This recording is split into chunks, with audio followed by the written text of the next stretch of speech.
Meio-dia e 15 minutos, vamos falar sobre o mercado de trabalho. E a gente convidou aqui o Dr. Michael Matoso, ele preside a OAB em Camboriú, para falar sobre um assunto que muitas pessoas estão preocupadas, que é o quê? A digitalização de documentos. A gente está na era digital, né? E aí, muitas pessoas nos procuraram para dizer o seguinte: olha, baixei lá minha carteira de trabalho, não tem todos os registros, estou preocupado. Então, nada melhor que o Dr. Michael para falar sobre isso, sobre essas atualizações e também as novidades da carteira de trabalho digital. Dr. Michael, bom dia, bem-vindo, tudo bem? Bom dia, Fabi, obrigado por nos receber aqui de novo. Vamos conversar sobre a carteira de trabalho, que de fato é um documento muito importante para qualquer trabalhador, acho que qualquer trabalhador precisa da sua carteira de trabalho, e o fato da nova carteira digital agora veio e está dando umas confusões. Pois é. Principalmente com a questão dos vínculos mais antigos que hoje não constam no registro digital ainda. Tá, mas a carteira física não vai mais existir? Com o tempo, não. A ideia é que todos os documentos hoje sejam digitais, tanto que já tem até aquele projeto de lei para ter o documento com número único. Então o RG não vai ter mais, o número de PIS, por exemplo, não vai ter mais, vai ser tudo um documento único digital, que seria um super CPF, digamos assim. E a ideia é que desse super CPF também tenha no futuro a carteira de trabalho digital lançada ali. Só que, claro, é um movimento que começou em 2019, que foi a digitalização da carteira de trabalho e os vínculos trabalhistas lançados no sistema, e conforme vai passando o tempo, novas mudanças vão acontecendo.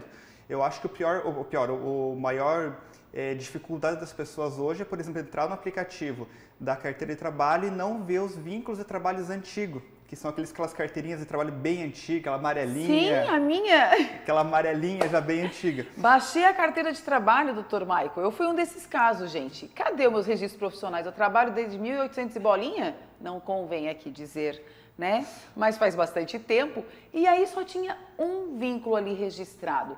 Isso significa o quê? Que não está ali, eu perdi? Como é que fica a aposentadoria dessas pessoas também que baixaram? E muitos telespectadores vieram nos perguntar sobre isso. Perfeito. A questão da carteira de trabalho, para a grande maioria das pessoas, vai ser necessária a comprovação dos vínculos na hora que for se aposentar. 99% dos casos vai precisar comprovar isso. A carteira de trabalho antiga, aquela amarelinha de papel ainda, ela é válida, como qualquer documento é válido no Brasil ainda. Só que com o e-social desde 2019, os vínculos novos estão sendo lançados nas carteiras de trabalho. Os vínculos antigos também podem ser lançados, só que isso depende um pouco de uma movimentação contábil da própria empresa em fazer os lançamentos no e-social e cruzar principalmente o e-social com as informações do INSS do trabalhador. Não significa que sumiu. De maneira nenhuma. Continua tudo valendo ali, tudo certinho. E aí também é importante esclarecer outro detalhe. A questão do INSS. Muitas pessoas, quando forem entrar pelo Gov, por exemplo, hoje, que já tem o portal do Meu INSS, que é um pouquinho mais antigo até que a carteira de trabalho digital, o Gov veio a partir de 2017, mais ou menos, eles começaram a lançar tudo de forma digital, os vínculos. E ali já começa a constar algumas coisas mais antigas. Mas o mais antigo do Gov, por exemplo, é 1994, que foi quando? Quando as empresas começaram a declarar diretamente para o INSS que tinham um vínculo. Então, o que acontece? Antes de 94, as pessoas anotavam na carteira de trabalho e levavam a carteira de trabalho para poder se aposentar. Esse movimento ele é necessário, porque vai levar alguns anos ainda até que as pessoas que trabalharam lá em década de 80, no início dos anos 90, possam se aposentar e ter seus benefícios. Então, é normal essas discrepâncias entre as anotações no e-social, na carteira de trabalho digital, no CNIS, nas informações do INSS, é super normal ter isso e dá para resolver tudo. Tá, agora quem é lá de 89, 90, perdeu a carteira de trabalho. Aí pensou o seguinte, vou baixar, porque ali eu resgato tudo, mas não está resgatando porque ainda não foi atualizado. O que ela deve fazer? Olha, Fabi, a primeira dica seria, óbvio, entrar pela e-social, ver se estava lançado já ali, que pode estar. Quem não está, é importante dar uma consultada no INSS para ver se suas informações já estão no CNIS, que é o Cadastro Nacional com as Informações Sociais. Muito provável esteja lançado ali. Se não estiver lançado ali, aí temos um problema sério. Problema grave. Problema grave. Mas é possível resolver? É possível resolver. O grande problema vai ser como resolver. Mas já consegue resolver isso daqui sim, consegue. Mas via de regra, no e-social e no CNIS principalmente, você vai conseguir 90% das informações ali. Bom, tem outra situação também que nos perguntaram o seguinte, a empresa que eu trabalhei já fechou. e não está ali constando. Um advogado, alguém que entende do INSS, de todo o processo que precisa ser feito, consegue resolver isso? Consegue. O que tem que se ater é que se na carteira física, então lá bem antiga, aquela amarelinha que a gente conversou, se tiver a anotação ali da carteira de trabalho com o vínculo do emprego, ele já é válido. Já está totalmente válido. Por quê? Porque é competência do INSS fiscalizar e cobrar a contribuição muito antiga, lá de trás. Então o trabalhador não pode hoje se prejudicar por um erro que a empresa fez ou que o próprio INSS fez em não ter feito a cobrança. Então tá ali registrado. Tá ali registrado com todos os direitos garantidos. Não perde a sua carteira, e você que é de 80 e poucos, não perde a carteira física, que é extremamente importante, né, doutor Maicon? Com certeza. Mas se perdeu, dá uma esperança para esse povo. Não, tem como resolver sim, pode deixar que você resolve também isso daqui. Né? Não perdi a minha, tá lá. Que bom, que bom. Aliás, além de perder, sabe o que eu fiz? Vou dar uma dica, eu digitalizei a minha no celular. Escaneou já ela? Escaneei. É bom. Escaneei, né? Na dúvida. Sim, tem uma outra coisa que a pessoa pode fazer também, Fabi, assim, ela não precisa estar com a idade já feita, atingida, aliás, para conseguir entrar com benefício. Então, se eu tenho lá meus 40, 50 anos, eu não posso me aposentar ainda, mas eu tenho um vínculo que não consta lá no meu CNIS, eu posso fazer um agendamento dentro do meu INSS e fazer essa correção já agora, para quando for se aposentar lá na frente já está resolvido. Já ir resolvendo, então. Exatamente. Então, tá aí, gente. Fica a dica para você, né, que tá aí com a carteira de trabalho, tem as suas dúvidas. Carteira digital, baixou, não tá tudo lá? Calma, que o sistema está sendo atualizado.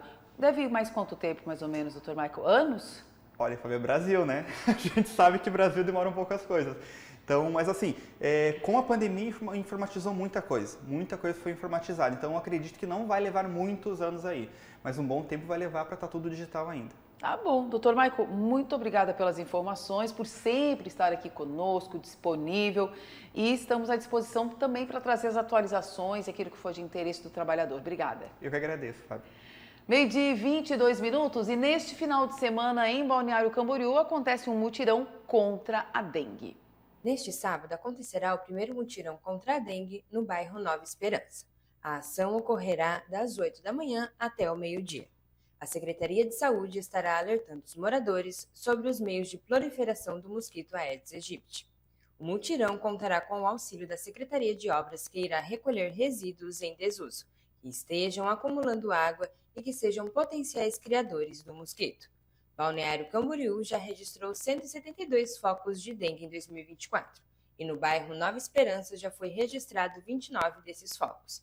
Por este motivo, o bairro foi escolhido para o mutirão contra a dengue. Bom, e agora a gente vai falar sobre o caso da BMW aqui em Balneário Camboriú, né? Todo mundo acompanhou, ficou surpreso com os 4 jovens que foram encontrados mortos dentro deste carro, estacionado na rodoviária ali no dia 1º do ano, na virada ali do dia 31 para o dia 1º. Vamos chamar a nossa repórter, a Bianca Robles. Bianca, bom dia. Tem atualizações sobre esse caso, Bianca? Por favor, traga para a gente as informações. Bom dia, Fábio. É isso mesmo. 2 pessoas foram indiciadas sobre a morte desses 4 jovens encontrados dentro da BMW. O primeiro indiciado é o proprietário da oficina de Goiás e o segundo é o funcionário que fez a troca da peça. Segundo o laudo pericial, o monóxido de carbono entrou através do ar-condicionado logo após a ruptura da peça chamada downpipe. Certo. Então, esses 2 funcionários, né, quer dizer, 2 pessoas, na verdade, né, Bianca? O dono da oficina e o funcionário, então, sendo responsabilizados. Homicídio doloso, culposo, o que a polícia disse? Eles vão ser indiciados por homicídio culposo quando não há intenção de matar. Certo. E encerrou, então, agora as investigações? Caso encerrado, Bianca? Isso mesmo. A polícia? A polícia disse que agora, né, eles vão estar respondendo por esses casos e vão estar sendo julgados agora. Tá certo então, Bianca. Bom, nesse final de semana também tem, aí mudando um pouquinho de assunto, né, Bianca? Tem o mutirão da dengue em Balneário Camboriú, bastante casos de dengue aqui na cidade e com certeza nós também estaremos acompanhando. Voltando aí para o caso da BMW, caso encerrado e agora segue na Justiça. A Polícia de Santa Catarina concluindo esse processo, Bianca. Exatamente. Agora esse processo foi enviado para o Ministério Público e o Ministério Jurídico. Tá bom, então. Muito obrigada. Bom final de semana, Bianca. Obrigada. Obrigada. Agora, meio-dia e quantos minutinhos? Meio-dia e 25 minutinhos. Nós vamos ao intervalo e na volta vamos falar sobre o ferryboat. Sim, saiu aí um decreto, gente, uma determinação. A determinação é o seguinte, não, vamos ver isso agora, tá? A determinação é o seguinte, que o ferryboat vai ter que aceitar o Pix, mas a dona do ferry disse que, olha, não vou aceitar. Acompanhe. Vamos lá então, depois do intervalo então? Tá bom, então vamos para o intervalo, tudo tranquilo. Depois do intervalo você já viu aí que o Procon vai acionar o Uber para saber o seguinte, fecharam o escritório, a unidade física, o que aconteceu, por quê, como que nós vamos ficar sem o escritório? Tem o comentário de Leonel Pavan, tem a previsão do tempo e também o caso aqui do ferryboat em Itajaí. A gente já volta.